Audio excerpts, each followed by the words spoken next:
El título del mensaje es La generosidad como fruto de la gracia. Sabemos que a través de la gracia hoy uno tiene perdón de los pecados, a través de la gracia hoy uno tiene vida eterna, a través de la gracia tenemos acceso a nuestro Señor, a través de nuestras oraciones. Pero también a través de la gracia tiene que nacer, esa gracia tiene que producir en nosotros el fruto de generosidad. Amén. Vamos a poner la lectura en 2 Corintios capítulo 8, verso 1 al 5 y después saltamos al 9. Asimismo, hermanos, os hacemos saber la gracia de Dios que se ha dado a las iglesias de Macedonia, que en grande prueba de tribulación la abundancia de su gozo y su profunda pobreza abundaron en riquezas de su generosidad. Pues doy testimonio de que con agrado han dado conforme a sus fuerzas y aún más allá de sus fuerzas, pidiéndonos con muchos ruegos que les concediésemos el privilegio de participar en este servicio para los santos. Y no como lo esperábamos, sino que asimismo se dieron primeramente al Señor y luego a nosotros por la voluntad de Dios. Verso 9. Porque ya conocéis la gracia de nuestro Señor Jesucristo, que por amor a vosotros se hizo pobre siendo rico, pero que vosotros con su pobreza fuisteis enriquecidos. Mis amados, qué bendición es encontrarnos cada domingo en la casa del Señor. Qué bendición es encontrarnos cada miércoles en la casa del Señor. Y hoy vamos a abrir su palabra y permitir que sea el Espíritu Santo quien examine y transforme nuestros corazones. Y sabes, si bien esto parece un mensaje de ofrenda, porque estos versículos lo hemos leído varias veces, no lo es. Ahí venía mi conflicto. Porque es mucho más profundo y más transformador este pasaje de lo que a veces lo utilizamos simplemente para animar a las personas a que ofrenden. Pero quiero leerles también la traducción de la Biblia El Mensaje. Presta atención cómo lo dice la Biblia El Mensaje. Amigos, ahora quiero informarles sobre las formas sorprendentes y generosas en que Dios está obrando en las iglesias de la provincia de Macedonia. La gente de esas congregaciones está atravesando problemas enormes que los han llevado hasta el límite. La prueba ha mostrado de lo que están hechos. Han manifestado un gozo extraordinario, aunque también una gran pobreza. La presión desencadenó algo totalmente inesperado, un derramamiento de donativos puros y generosos. Estuve allí y lo vi con mis propios ojos. Dieron ofrendas de todo lo que podían, mucho más allá de sus posibilidades. Rogaron tener el privilegio de participar en la ayuda de los cristianos pobres. Eso fue totalmente espontáneo. La idea fue de ellos y nos tomó completamente desprevenidos. La explicación es que ellos primero se entregaron sin reservas a Dios y a nosotros. Bien, saben, quiero empezar haciéndoles una pregunta muy sincera y espero que su respuesta a ustedes mismos también lo sea. ¿Alguna vez han tenido que hacer algo puramente por obligación? Sí. Claro, yo estoy seguro de que iban a decir que sí. Cuando pensamos, aquellos que conducen un auto, en esa multa que tuvieron que pagar, no fue voluntaria, fue obligatoria. Cuando pensamos en ese trámite interminable en una oficina pública, qué tedioso es eso, ¿verdad? O cuando pensamos en una tarea que hicieron con el ceño fruncido, simplemente porque no quedaba otra y había que hacerlo. Cuando actuamos movidos por la obligación, cuando actuamos movidos por el temor a una sanción, el cumplimiento de esa tarea se siente como una pesada carga sobre los hombros. ¿A quién le gusta hacer trámites? A nadie. Es una pesada carga sobre nuestros hombros. Y no te cuento cuando tenés que llamar al banco y te atiende la maquinita. Pulse 1 para tal cosa, pulse 2 para tal cosa. Cuando llegó al 7 vos ya no te acordás qué número tenías que pulsar y querés hablar con alguien humano que te dé una respuesta y la maquinita sigue diciéndote aún no pulsó ninguna opción. Qué pesada carga. Y es por eso que no hay gozo en eso. En eso no hay paz. Hay solo pesadez. Ahora, piensen en el escenario opuesto. Cuando le preparan un detalle a alguien a quien aman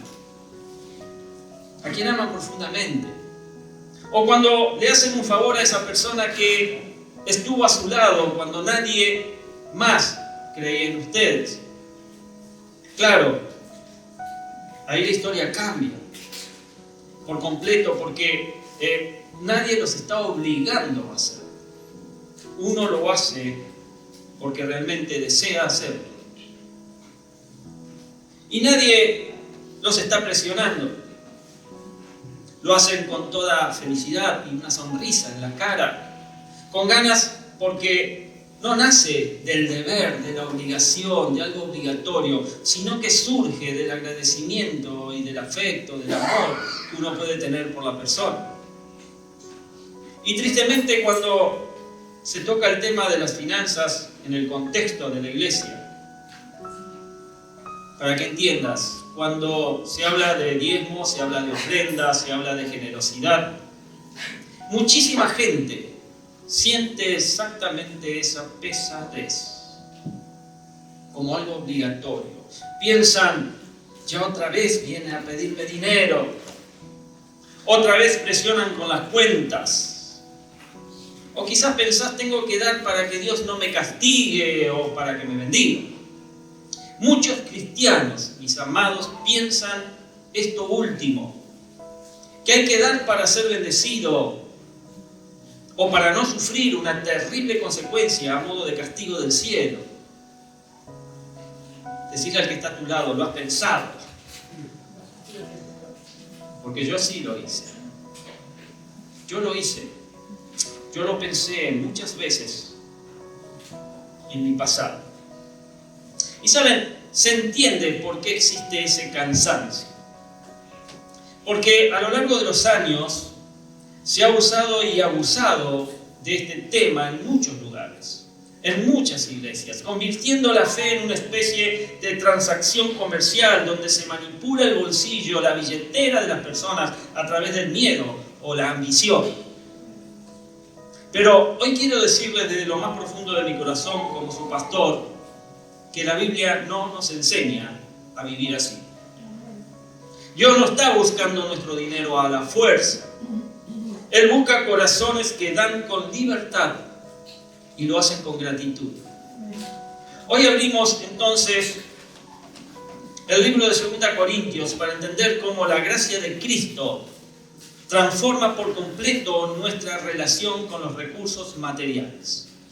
Pablo le escribe a la iglesia de Corinto para contarles el testimonio de unos hermanos de otra región, de otro lugar del mundo, la región de Macedonia, lo que pasó allí. Él les cuenta que lo que pasó allí rompe toda lógica humana. En Macedonia había iglesias en ciudades como Filipo, Tesalónica y Berea. Y esos hermanos estaban viviendo una época durísima. Padecían persecución, estaban desempleados y vivían en una pobreza extrema. Y por otro lado, la iglesia madre en Jerusalén atravesaba por una hambruna muy fuerte y necesitaba ayuda urgente. Pablo no fue a Macedonia a exigirles un impuesto obligatorio a los que estaban allí, ni a imponerles una cuota para librarse de una maldición. Simplemente Pablo fue y les compartió la necesidad.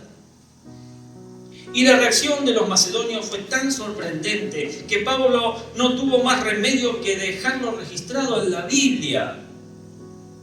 ¿Para qué? Pues lo dejó registrado como un modelo para todos nosotros. ¿Y cuál es la gran lección que nos dejan hoy estos macedonios? ¿Saben cuál es la lección? La lección es que la verdadera generosidad no depende de cuánto dinero tenemos en la billetera, sino de cuánta gracia de Dios ha tocado nuestro corazón. Y esa gracia que toca nuestro corazón es la gracia que transforma nuestras limitaciones en abundante gozo. Miren detenidamente lo que dice el versículo 2. Dice que en grande prueba de tribulación, la abundancia de su gozo y su profunda pobreza abundaron en riquezas de su generosidad. Presten atención a las palabras que usa Pablo. No dice que dieron porque les sobraba el dinero. Pablo usa una expresión griega, betei tocheia, que literalmente significa una indigencia profunda. Nosotros lo llamaríamos tocar fondo financieramente, no tener nada, ni para comprar, ni para vender, ni para comer, ni para vestir. Saben, los macedonios no eran personas acomodadas, guardando un fondo de reserva. Eran hermanos que sabían lo que era la escasez del día a día, como lo podés ser vos hoy en día en este país. Hay muchos que viven no al día, viven al día de ayer o al día antes de ayer. Y si aplicáramos la lógica del mundo a la situación de Macedonia, cualquiera de nosotros diría, bueno, ellos tienen una excusa perfectamente válida para no aportar nada. No tenían nada, ya que solo tienen para el día, en el mejor de los casos. Y deberían más bien recibir ayuda en lugar de darla. Y esta también es una excusa nuestra hoy en día. Pero miren la ecuación divina que aparece en el texto. Gran tribulación, más profunda pobreza, más la gracia de Dios, igual abundante gozo y riquezas de generosidad. Parece contracultural, contradictorio, ¿verdad? ¿Cómo es posible esto? ¿Cómo es posible esto?, se preguntaría alguien. Y la respuesta está en el versículo 1, cuando Pablo dice, os hacemos saber la gracia de Dios que se ha dado a las iglesias de Macedonia. La gracia no es una simple idea abstracta. La gracia es la presencia real, mis amados, de Dios obrando en el ser humano. Cuando la gracia entra en la vida de una persona, rompe el espíritu de escasez y el miedo al futuro.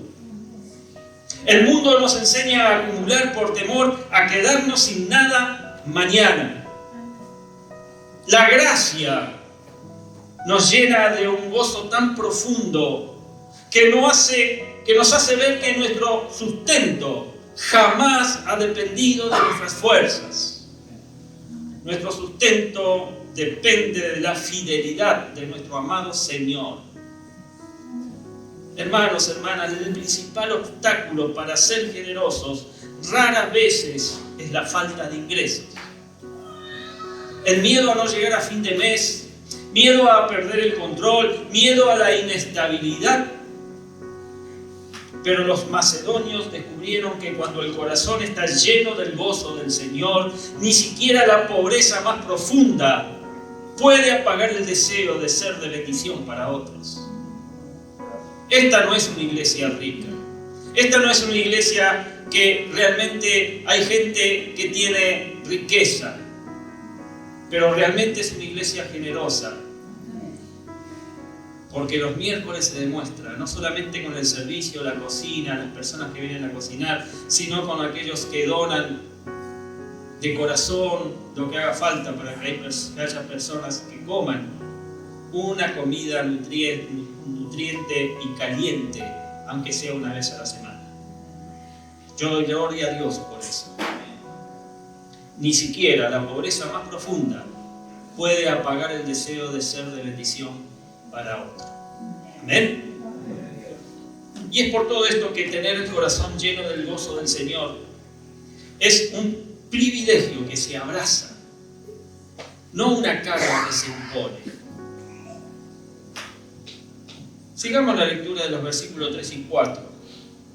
Pues doy testimonio, dice Pablo, de que con agrado han dado conforme a sus fuerzas y aún más allá de sus fuerzas, pidiéndonos con muchos ruegos que les concediésemos el privilegio de participar en este servicio para los santos. Privilegio. Quiero que observen la dinámica tan hermosa que ocurre aquí. Pablo no estaba persiguiendo a los macedonios para que ofrendaran, ya que no hubo discursos de culpa. Él no puso música de fondo para conmoverlos emocionalmente y aflojarles el bolsillo. Ni tampoco hubo promesas falsas de que se volverían millonarios si daban a la semana siguiente. Nada de eso. De hecho, da la impresión de que Pablo y el equipo apostólico que con él estaba tenían dudas en recibir la ofrenda de ellos debido a su gran necesidad. ¿Le tomamos la ofrenda o no le tomamos la ofrenda? ¿Qué harán mañana si nos dan lo poco que tienen? Serían cuestionamientos que quizás estos hombres estarían haciendo en ese momento. Pero ¿cuál fue la actitud de la iglesia? La actitud fue la de rogarle a Pablo. Le insistieron. Le dijeron a Pablo: por favor, no nos dejes afuera. No nos prives del honor de sembrar en la vida de nuestros hermanos en Jerusalén. Y ellos entendieron la ofrenda no como una carga fiscal, sino como un privilegio. Un privilegio. Y la palabra que se traduce como privilegio en este pasaje es la misma palabra griega para gracia, charis. En otras palabras, ellos decían: es un regalo de Dios tener la oportunidad de dar. ¿Amén? Qué contraste con la mentalidad contemporánea de hoy en día, ¿verdad? ¿Cuántas veces hemos visto el momento del diezmo o de la ofrenda como una interrupción incómoda del culto o como un compromiso molesto? ¿Saben una cosa? En mis comienzos, allá lejos y hace tiempo, me molestaba ese momento. Me molestaba ese momento. Porque no tenía dinero en ese tiempo, o el poco que podía tener sentía la obligación de darlo. Pero cuando el Evangelio penetra en nuestra mente, mi amado, mi amada, cuando penetra en nuestra mente como en su momento lo hizo en mí, entendemos que ser parte del sostén de la obra del cuidado de los necesitados y de la predicación del reino es una oportunidad maravillosa que Dios nos concede. Dios te concede esa maravillosa oportunidad de ser generoso. Porque Dios no necesita nuestros recursos, eso lo sabemos. A Él no le falta nada, Él lo tiene todo. El Salmo 50 nos recuerda que suyo es el mundo, suya es la plenitud. Nos recuerda que Él es dueño del oro y de la plata. Y cuando Él nos invita a administrar sus bienes y nos invita a entregarlos con gozo, lo hace para hacernos participantes de su naturaleza generosa. Pensá cuán generoso ha sido Dios con vos. Y tenés que saber que dar no le añade nada a Dios. pero darle transforma profundamente a quien da. Te lo digo con conocimiento de causa. Y esto nos habla del secreto fundamental. ¿Cuál es el secreto fundamental? Entregarse primero al Señor. Y llegamos al punto culminante de este mensaje en esta noche. Y aquí está la clave de todo. El versículo 5 dice, y no como lo esperábamos, sino que asimismo se dieron primeramente al Señor, y luego a nosotros por la voluntad de Dios. Ahí está el secreto, mis amados, que explica la actitud de los macedonios. Porque antes de abrir sus manos para dar, se habían abierto su corazón al Señor. Y antes de poner una sola moneda en la ofrenda, se habían entregado ellos mismos a Dios. Y cuando vos entendés que tu vida entera, tu salud, tus talentos, tu familia y tu tiempo le pertenecen a Jesucristo, entregar una parte de tus ingresos deja de ser una batalla campal. Y si a un creyente le cuesta ser generoso, la raíz del problema casi nunca es un tema de presupuesto. ¿Sabes cuál es el problema? El problema es una cuestión de señorío. Y cuando el dinero ocupa el trono de nuestro corazón, nos cuesta soltarlo, porque ahí creemos que está nuestra seguridad, en el dinero. Pero cuando Jesús ocupa el trono de nuestro corazón, el dinero pasa a ser lo que verdaderamente es: una herramienta para amar a Dios y servir al prójimo. Y para que no quede ninguna duda de cuál es nuestro ejemplo supremo, Pablo concluye allí en el versículo 9 que leímos con una declaración cristológica extraordinaria. Él dice, porque ya conocéis la gracia de nuestro Señor Jesucristo, que por amor a vosotros se hizo pobre, siendo rico, para que vosotros con su pobreza fueseis enriquecidos. Miren la cruz, iglesia. Miren la cruz. Jesús lo tenía todo en la gloria. Jesús tenía majestad, tenía honor, plenitud, y sin embargo lo dejó todo por amor a nosotros. Se despojó a sí mismo, se hizo siervo, caminó en pobreza y entregó hasta su última gota de sangre en la cruz para sanar nuestra bancarrota espiritual. Éramos indigentes en nuestra rebelión y Él nos convirtió en herederos del reino. Él te ha convertido en un heredero de todo lo que Jesucristo posee.